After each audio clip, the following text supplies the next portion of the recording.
Good evening, one and all. We welcome you all to the international webinar series on holistic health, well-being, and sustainable development 2022 2025, commemorating Azadi Ka Amrit Mahotsav, nation celebrating 77 years of independence and United Nations Sustainable Development Goals 2015 to 2030, and also Viksit Bharat at 2047. As part of awareness and campaigns in collaboration with Sri Holistic Health Foundation India and Sri Research Institute Center for Art, Sciences and Wellbeing. Before we start our sessions, let's take the blessings of Almighty.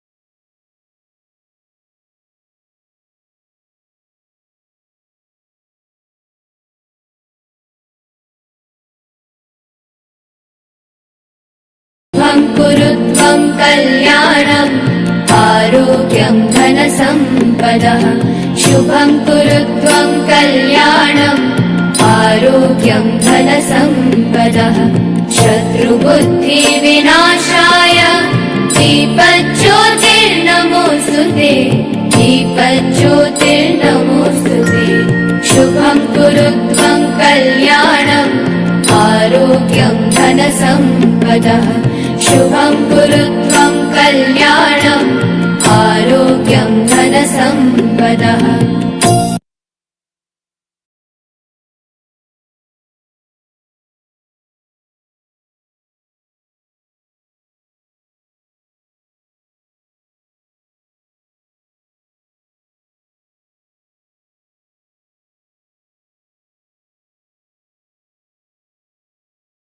With the blessings of Almighty, we shall continue with today's commemorations.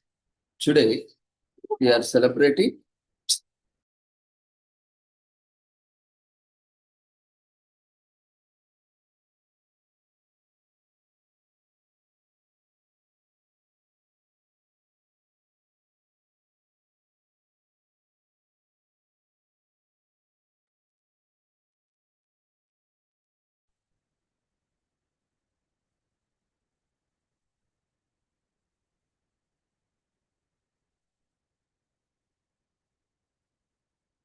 So we welcome you all once again to the international webinar series on holistic health, well-being, and sustainable development. Today, we are commemorating World Ocean Day on 8th June with the theme Wonder Sustaining What Sustains Us, and official theme for this year 2025.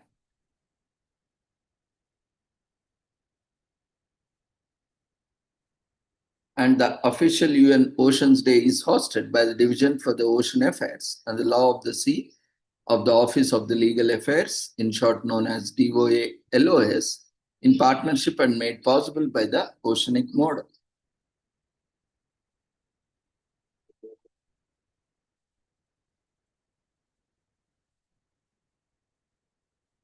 So the ocean produces at least 50% of the planet's oxygen. See, that it is as simple as oceans are around 70% of the planet. So it generates 70% of the planet, 70% of the oxygen on the planet.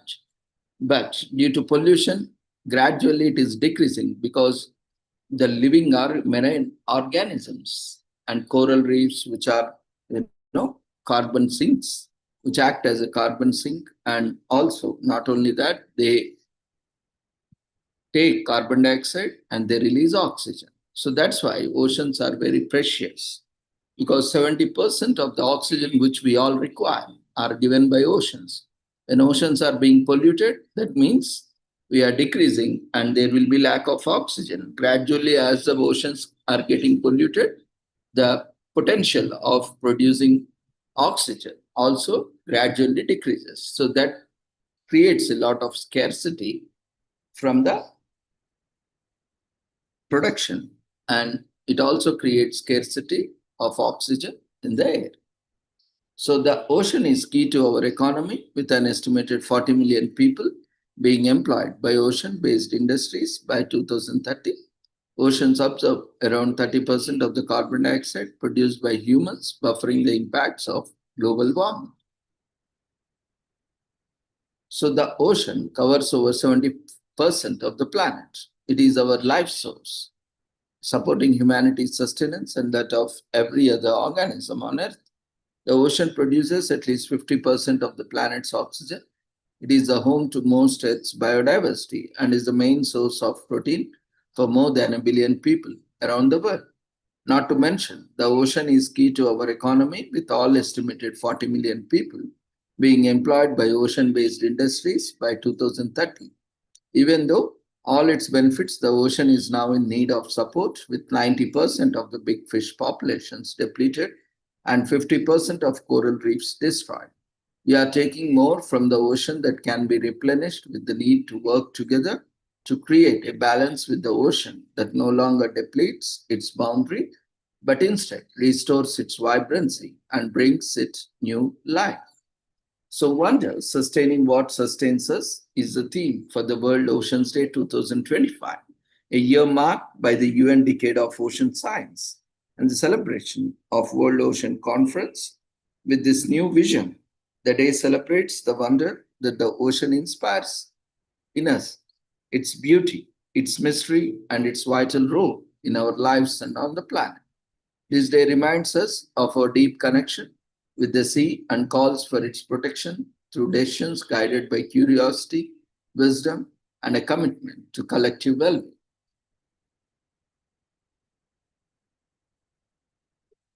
So join us and celebrate the value of oceans together, online and offline. So Oceans Day reminds everyone of the major role the oceans have in everyday life. They are the lungs of our planet and a major source of food and medicine to a critical part of the biosphere. The purpose of this day is to inform the public of the impact of human actions on the ocean, develop a worldwide movement of citizens for the ocean, and mobilize and unite the world's population on a project for the sustainable management of the world's oceans. Hosted by the Division of Ocean Affairs and the Law of the Sea of the Office of Legal Affairs of the United Nations, in partnership with the non-profit organization Oceanic Global, this year's annual program will celebrate the wonders of the ocean as a source of life that supports humanity and all other organisms on Earth. UN Ocean Conference 2025, held at NICE 9 to 13 June, will search for solutions to conserve and sustainably use the oceans, seas, and marine resources. The conference will also bring together governments, organizations, financial institutions, academia, the private sector, and the civil society to forge partnerships, share solutions, and adopt the Intergovernmental NICE Ocean Action Plan, a concise action-oriented declaration with voluntary commitments to drive urgent collective efforts for healthier, more resilient seas. In March 2023, UN delegates reached a historic agreement on protecting marine biodiversity in international waters after nearly 2 decades of talks. Already being referred to as High Seas Treaty, the legal framework would put more money into the marine conservation and covers access to use the marine genetic resources. However, the agreement must be ratified by more countries to enter into the force, and efforts continue.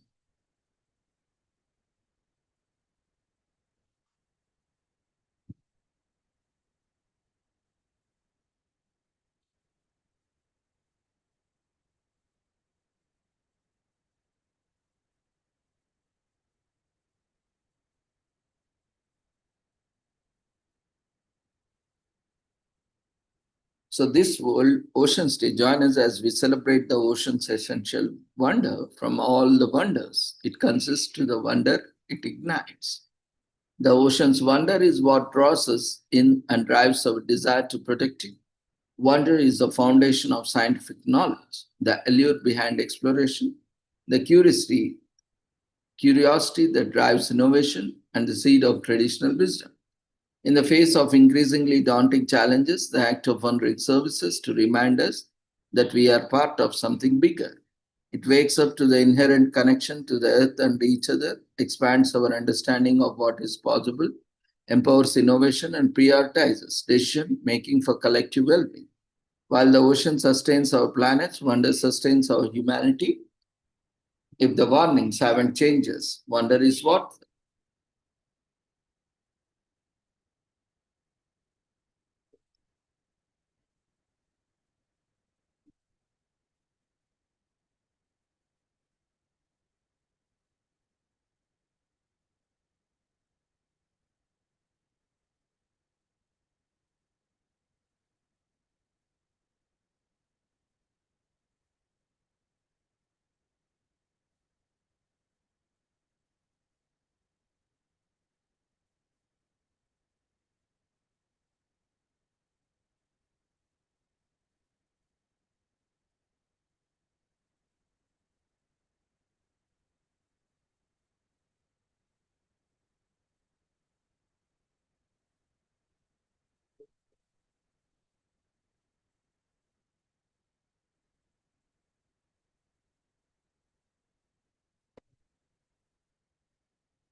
Today is also commemorated as World Brain Tumor Day, which is observed on June 8th every year to raise awareness and educate people about brain tumors.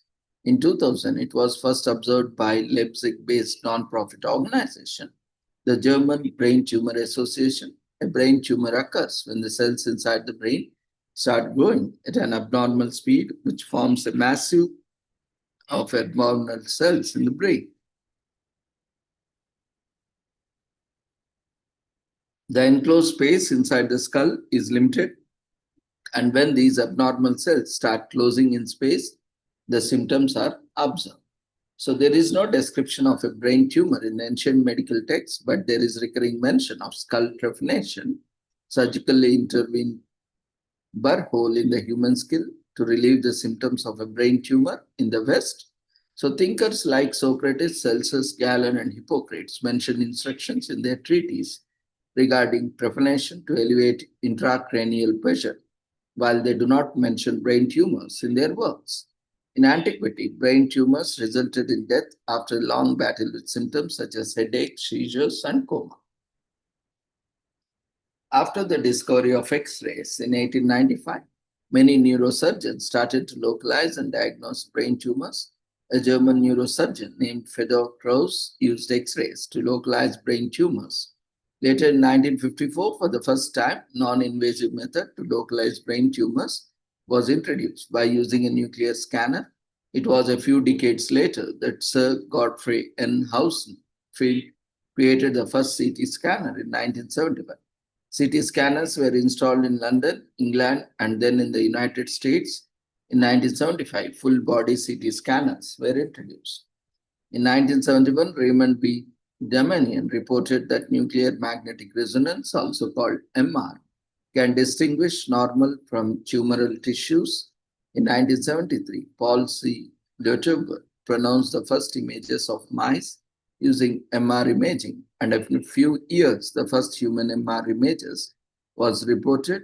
Leuteber won the Nobel Prize in 2003 for his discovery.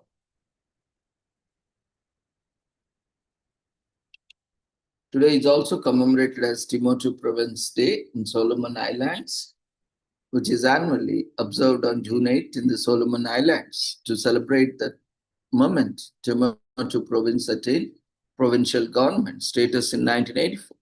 A flag-raising ceremony and other festivities mark the occasion, formerly known as Santa Cruz Islands province. It comprises two chains of the islands parallel to each other. The islands with their beautiful white sandy beaches have a rich history for visitors to explore. The population of Timor province is mainly Melanesian, though some of its inhabitants are also Polynesian.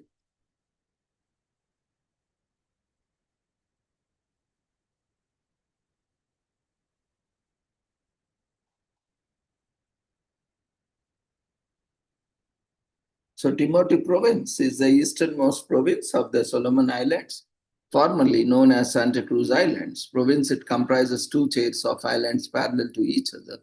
Spanish explorer Alvaro de Medina de Neri arrived in Timor in 1595 during his second Pacific expedition and renamed the island Santa Cruz. Before that, inhabitants of this region of Solomon Islands were largely navigators known to have built ocean-going canoes called chebuque. They were able to keep traditional navigation techniques well into the 20th century. Tuamotu became a part of the British Protectorate of the Solomon Islands in 1899. The country gained independence from the British in 1978. The city of Honiara functioned as the national capital and continues to do so today. During the Second World War, a major naval engagement called the Battle of the Santa Cruz Islands was fought in the northern parts of Timor province between the US Navy and the impartial Japanese Navy, where both sides claimed victory. Seaplanes were based in Graciosa Bay, with some even having sunk there in the aftermath of the Pacific War. Chemical munitions stored on Vanuatu Island were not completely removed until as late as 1990s. The island of Santa Cruz Nendo is the province's largest island. The provincial capital, Lata, is located on the island of Santa Cruz and is the province's largest urban center. The population of Timor province is majorly Melanesian through some of the inhabitants of Tikopia, Anuta, the Duff Islands, and a few of the Reef Islands are Polynesians. The language spoken in this region are Timor language, a linguistic subgroup within the Oceanic family of languages, is quite diverse for the small land area encompassed.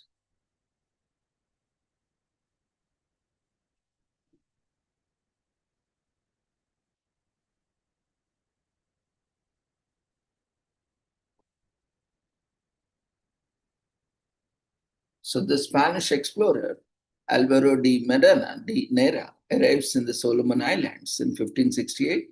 The Spanish explorer Alvaro de Medina de Neri arrives in the Timor province and names it the Santa Cruz Islands in 1590.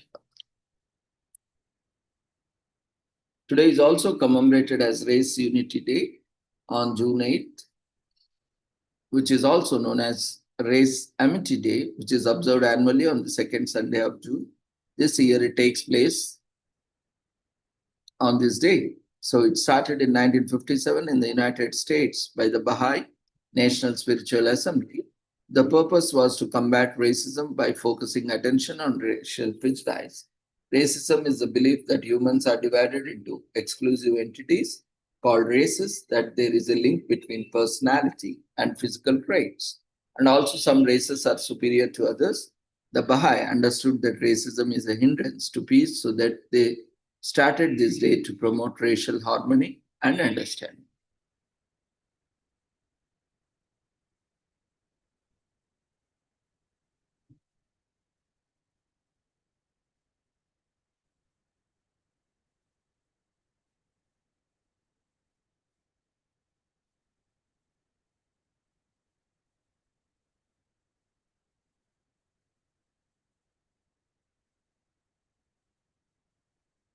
So the Baha'i National Spiritual Assembly started Race Unity, the assembly which was founded in 1909 in the 9-member elected council, given the responsibility of coordinating, guiding and reviving the affairs of both and local spiritual assemblies, as well as the Baha'i community's individual members in a country. The National Spiritual Assembly must encourage the development and enthusiasm of the national Baha'i community, answer questions from people and local spiritual assemblies, and strengthen the Baha'i community role in societal life at the national level. Although Race Unity is organized by Baha'is National Spiritual Assembly, It is neither a religious event nor a Baha'i holy day.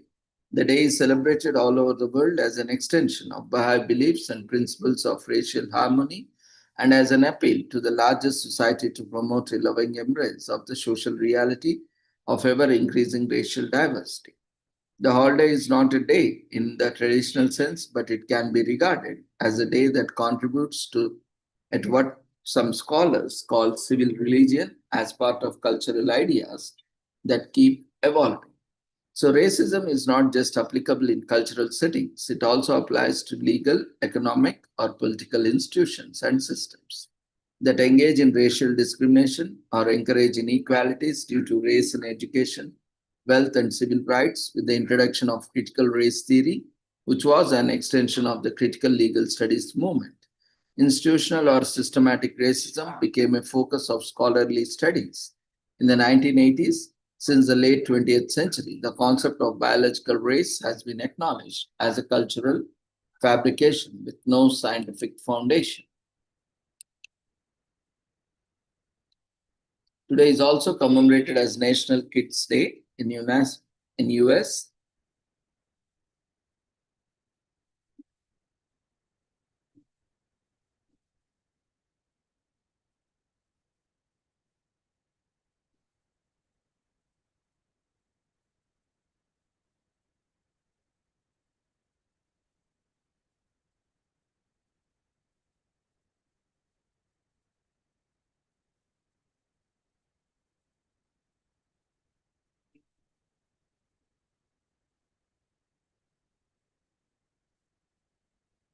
The National Kids Day is celebrated every year on the second Sunday of June in the US.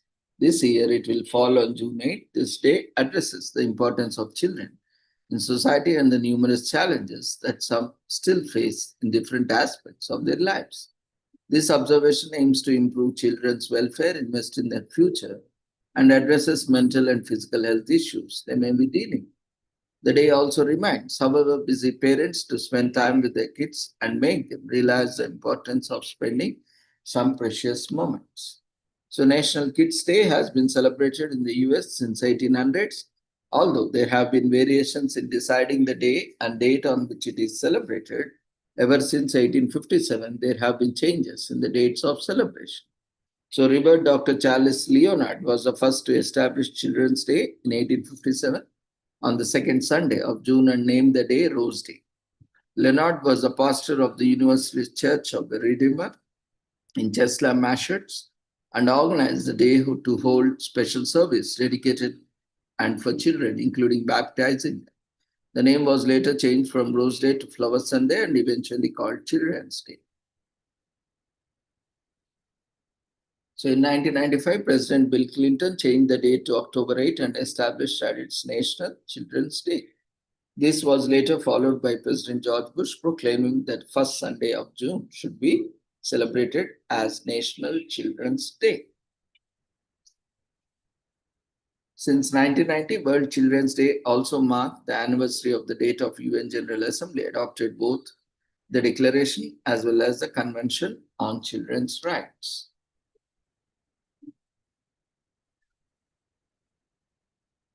which is November 20. So November 20 is considered as an important date as it is the date in 1959 when the UN General Assembly adopted the Declaration of the Rights of the Child. On the same day, in 1989, the UN General Assembly adopted the Convention on the Rights of the Child.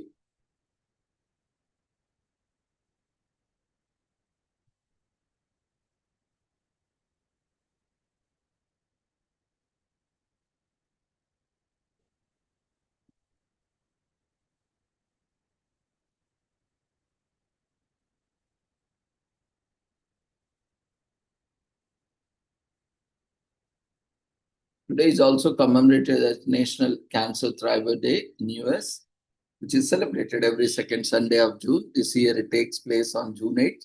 Surviving cancer is a huge win in itself, but after beating cancer, people don't just survive, they thrive.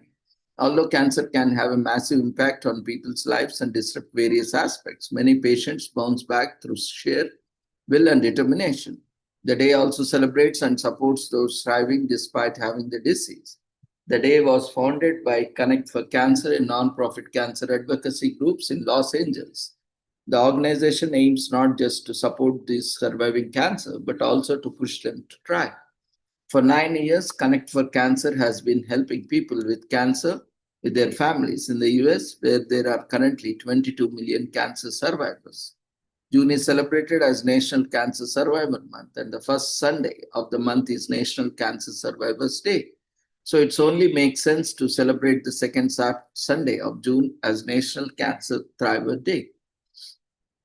So the earliest evidence of the cancer was found in fossil bone tumors in human mummies from ancient Egypt, which references to them as found in ancient manuscripts. Along with this, bony skull destruction seen in the cancer of the head and neck has been found too. Even though the term cancer was not used, the older description of the disease comes from the Egypt and dates back to around 3000 BC. The disease was first called cancer by the Greek physician Hippocrates, the father of medicine, who lived from 460 BC to 370 BC. He used the terms of carcinos and carcinoma to describe non-ulcer forming and ulcer forming tumors. It was during the start of 1400s that scientists developed a greater understanding of the workings of human body and its disease process. Rudolf Virchow, also the founder of cellular pathology, found the basis of pathologic study of cancers under microscopes and correlated microscopic pathology to illness.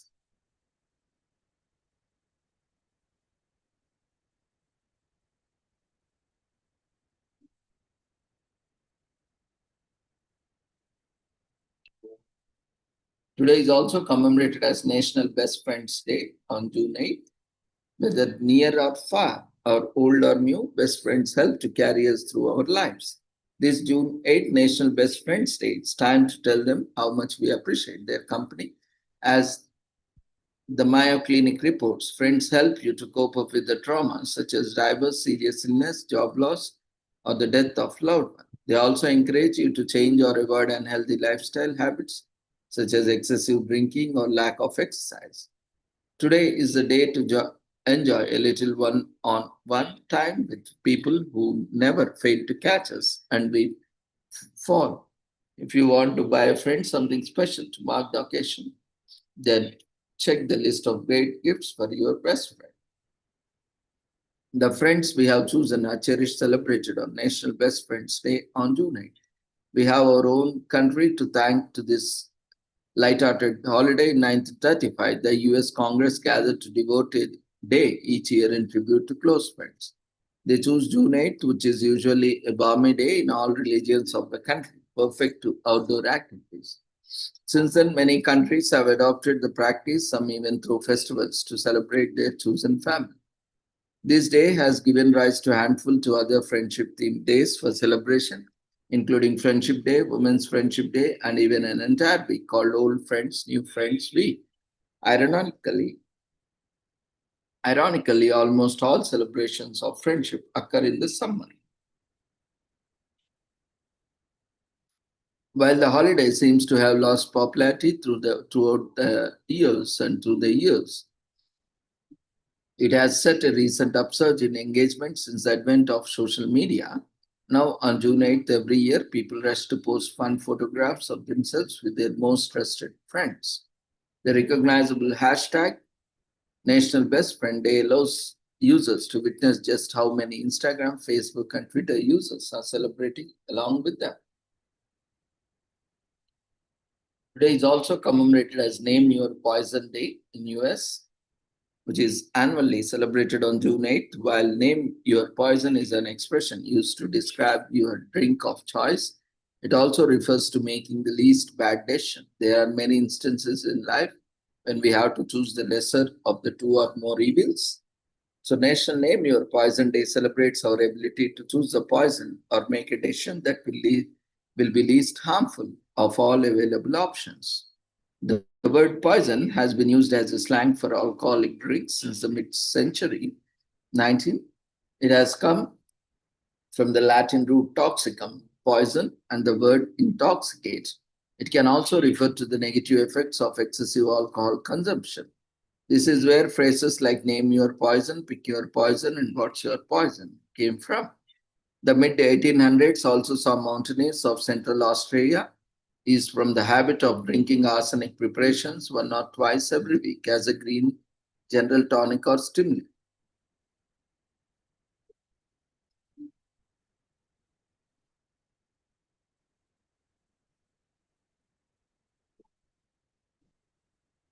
It can also refer to the negative effects of excessive alcohol consumption. This is where phrases like name your poison, pick your poison, and what's your poison came from. The mid 1800s also saw mountaineers of Central Austria from the habit of drinking arsenic preparations one or twice every week as a general tonic or stimulant.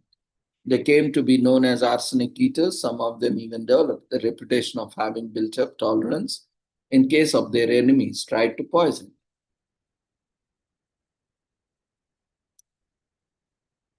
Today is also commemorated as International Day of Action for Elephants in Zoos. The International Day of Action for Elephants in Zoos, held on June 8th every year, is a worldwide event aimed at raising awareness about the condition of elephants in zoos and ideally sending elephants in zoos to authorized sanctuaries. During its first year, dedicated activists in 33 cities across 7 countries held outreach events and demonstrations attracting attention from media and educating the public about the tragic consequences of keeping elephants in tiny unnatural zoo enclosures where they have been suffering and dying prematurely.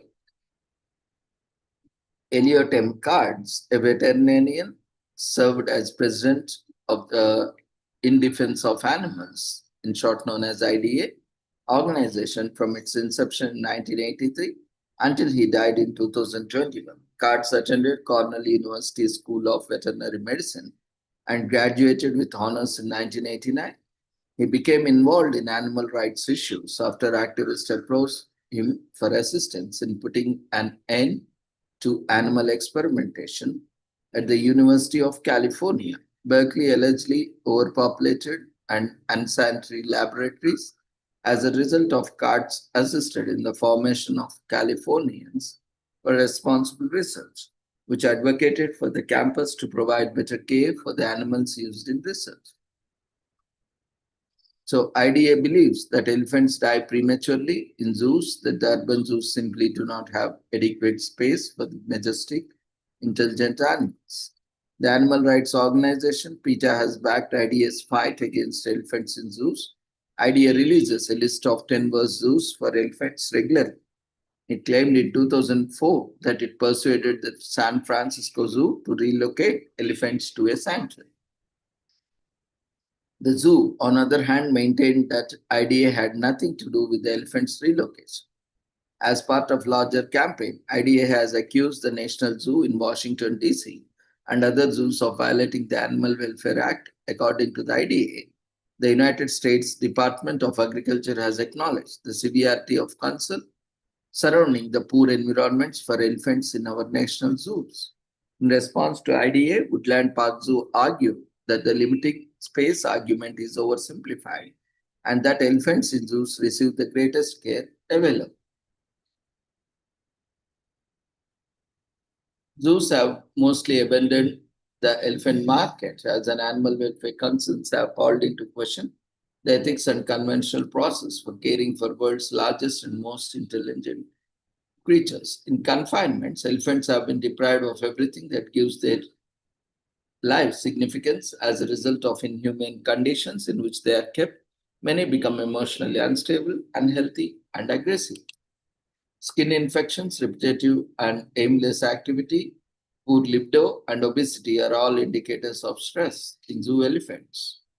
So, attend a demonstration organized by IDA raising awareness about elephants living in the captivity is key. Sign an existing petition to ask your local authority to participate by introducing legislation to an elephant imprisonment. You can start your petition. If none exists, you can share stories and pictures of elephants in zoo in your social media accounts. Use the hashtags Action for Elephants and International Day of Action for Elephants in Zoos. The Earth's biggest terrestrial mammals, the African elephant, is indeed the world's largest land mammal, which makes growing up to 9.8 feet tall and weighing up to 6 tons on average. African elephant ears are much larger than ancient Asian elephant ears and are characterized as being shaped much like the African continent, whereas Asian elephant ears are shaped much like Indian subcontinent.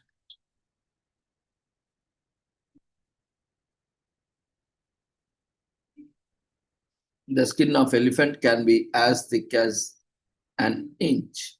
Elephants communicate through various means, including trumpet calls, body language, touch, and scent. So elephants value family. These colossal beasts live in herds. A herd is made up of matriarch elephant, her daughters, and the children of her daughters.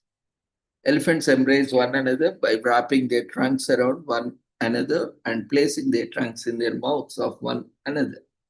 We think that's beautiful. They aid in seed dispersal through their dung as they move all over the savanna and rainforest in search of food. Elephant dung functions like fertilizer and aids in the growth of seeds. This contributes to the growth of new food and habitats for animals. Today is also commemorated as Scleroderma Awareness Week from June 8th to 14th in 2025 in UK. This year it is observed in this week. So scleroderma is a condition that causes skin hardening that affects not just the skin, joints, and muscles, but also some internal organs. It often affects tens and thousands of middle-aged Americans throughout their reproductive years, with women being more affected than females. Scleroderma patients' prospects have improved dramatically in recent years. Being diagnosed with an illness that no one has heard of can be isolating. Scleroderma Awareness Week was established to provide insight into crippling disease.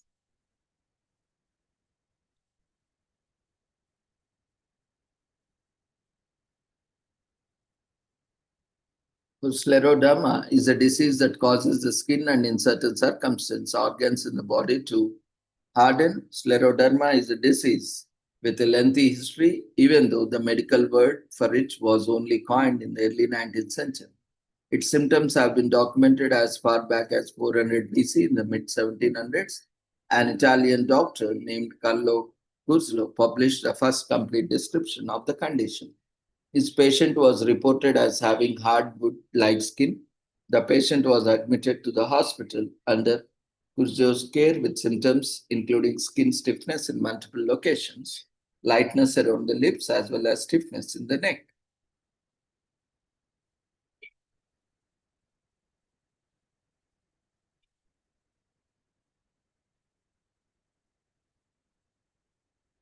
Guillaume Battista Fantonetti was the first to use the term scleroderma in 1836. He characterized one of his patients as having dark leathered skin that was constricting and causing problems with joint movement.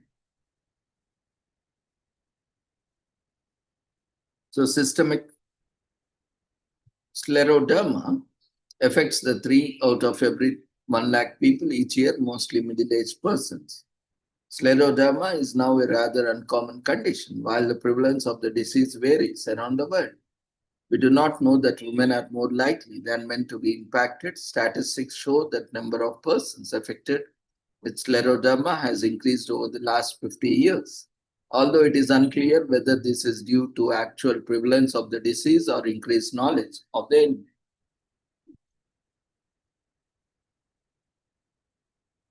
Scleroderma is characterized by pain, stiffness, and achiness. Acute morphia, localized scleroderma can cause severe widespread edema, fast weight gain, and oliguria. Scleroderma systematic sclerosis has 68% survival rate.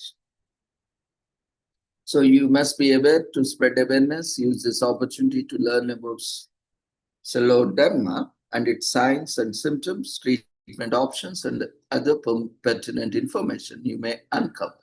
You may also send links to your family and friends. Millions are affected.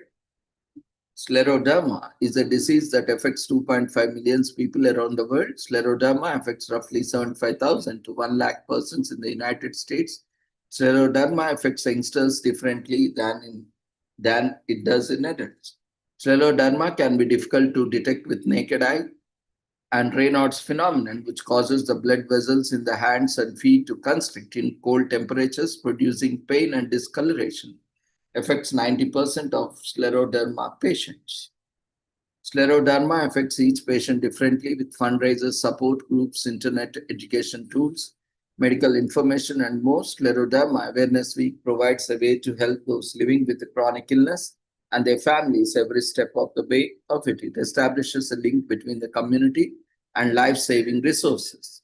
Scleroderma is a significant autoimmune illness that lasts a long time. Unfortunately, in the United States, not enough people are aware of its debilitating and devastating effects. Scleroderma Awareness Week raises awareness of a rare disease that affects 1 out of every 4,000 adults. So, scleroderma awareness can improve the quality of life of those who suffer from disorder. Early recognition and diagnosis can benefit scleroderma patients and help in the long run.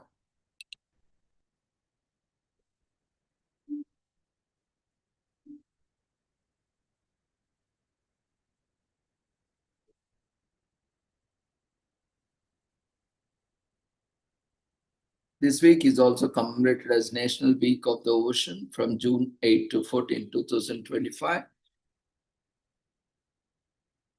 This year it takes place in this week. It spotlights the threats faced by marine habitats and species and offers solutions on how to solve them. The ocean makes up about 70% of the world's surface, supplies about 50% of oxygen in the world, acts as a vital source of carbon, and regulates the weather. Alongside these, it is a main source of protein for more than a billion people around the world. And it is a key to our economy, with an estimated 40 million people being employed by ocean-based industries by 2030. The ocean has been around since the beginning of time, as it houses some of the oldest creatures ever known to man. According to scientists, the jellyfish is even older than dinosaurs, dating back to at least 650 million years ago. The ocean is still largely unexplored and houses a wide array of species, from the smallest animals, the zooplankton, to the largest ones, the blue whale. In 1992, the concept of World Ocean Day was proposed by Canada's International Centre for Ocean Development, ICOD, and the Oceanic Institute of Canada, OIC, at the Earth Summit, or the United Nations Conference on Environment and Development, UNCED, in Rio de Janeiro, Brazil. This led to the first World Ocean Day in 1992, where objectives were set and they were to move the ocean from the sidelines to the center of intergovernmental discussions. Coordinated efforts then began with the Ocean Project and the World Ocean Network, first launching the website worldoceanday.org to allow others to join hands in raising the profile of the ocean. Then, with help Make a Difference for Our Ocean Planet in 2004, for people to sign a petition to the United Nations to officially recognize 8 June as World Ocean Day. The day was then officially recognized by the United Nations in December 2008. Today is also commemorated as National Flag Week from June 8th to 14th in US. It starts on June 8th every year. It is a day for all Americans to celebrate and honor the flag. It designs and it makers. The flag represents all the 50 states of the country that together form the United States of America and its citizens. It's a week for citizens to pause and recognize the greatness of the nation and its people. The American flag has a proud and glorious history, and many brave soldiers have died defending it. Some also observe this week as a way to honor veterans and servicemen. The first American flag was designed in 1775 and was called the Continental Colors. This was a flag created for a nation looking forward to its independence. But unfortunately, the flag looked very similar to British flag. Francis Hopkinson of New Jersey, a naval flag designer and a singer of the Declaration of Independence, took it upon himself to design a new flag. So on June 14, 1777, the Second Continental Congress passed a resolution stating the flag of the United States of America, which will have 13 stripes alternating in red and white, while the Union of the States would be depicted by 13 stars in a blue field, representing a new constellation. In 1960, the 50-star flag came into being, and this is the version of the flag that we see today. On July 4, 2006, it became the longest version of the flag in use. Today is also commemorated as Bounty Day in Australia, which is celebrated on June 8 by the people of Norfolk Island. The day commemorates the anniversary of the mutiny and arrival of their ancestors from the island of Pitcairn on their ship Morayshire. On June 8, 1856, the Morayshire arrived in Norfolk. The day thus became known as Bounty Day or Anniversary Day. The people of Norfolk Island celebrate it every year as a part of their colorful history, with reenactment of the mutiny, along with wreath-laying, parade singing of hymns, and a picnic with traditional food.